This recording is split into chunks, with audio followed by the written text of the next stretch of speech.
Hi, my name is Madison, and I was living the perfect life with the perfect boyfriend until everything fell apart in the most embarrassing way possible. I had it all figured out, you know?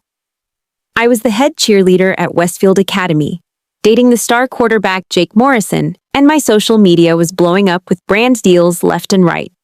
Everyone wanted to be me or be with me. My Instagram had over 200,000 followers, and I was basically the queen of our school. Life was absolutely flawless until one random Tuesday when everything went completely sideways.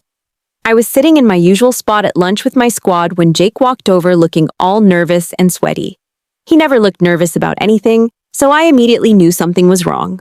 He sat down next to me and grabbed my hand, which should have been romantic, but his palms were literally dripping with sweat. Gross much? Then he dropped the biggest bombshell ever. He told me he was transferring schools because his dad got a job offer in another state, and they were moving in 2 weeks. 2 freaking weeks. I felt like someone had punched me in the stomach. But here's where it gets even worse. My best friend Chloe, who was supposed to be my ride or die, suddenly perked up and said she'd keep Jake company during his last 2 weeks at school. The way she said it made my skin crawl, and I could tell she had been planning this moment. Within 3 days of Jake announcing his transfer, I caught them making out behind the gymnasium. 3 days! I couldn't believe my eyes, but there they were, going at it like they'd been together for months. When I confronted them, Jake had the audacity to tell me that long-distance relationships never work anyway. And Chloe just shrugged and said that all was fair in love and war. I wanted to scream at both of them, but instead I just walked away with whatever dignity I had left. The worst part wasn't even losing Jake, honestly. It was watching my entire social status crumble overnight. Suddenly, all the popular kids were taking sides, and most of them chose Chloe because she was dating the quarterback now. My follower count started dropping, brands stopped reaching out for collaborations, and I went from being the most talked about girl at school to basically invisible. It was like I had become a ghost haunting the hallways of my own kingdom. Even the freshmen who used to ask me for selfies started pretending they didn't see me. The humiliation was eating me alive, and I needed to do something drastic to get my life back on track. That's when I came up with the most insane plan ever. I remembered seeing this gorgeous guy who worked as a personal trainer at my mom's country club. His name was Ryan, and he was absolutely stunning with these piercing blue eyes and muscles that looked like they were carved from marble. He was a few years older than me, maybe 21 or 22, and he had this mysterious bad boy vibe that made all the country club moms practically drool whenever he walked by.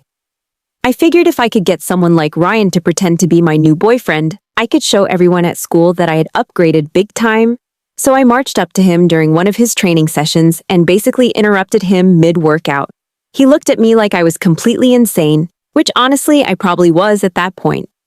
I told him I had a business proposition for him, and he raised one eyebrow in this really attractive way that made my heart skip a beat.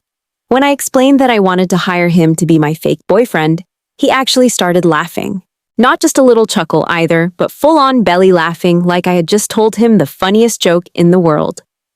But then I mentioned money, and suddenly he wasn't laughing anymore. I offered him $500 to show up to a few school events with me and post some cute couple photos on social media.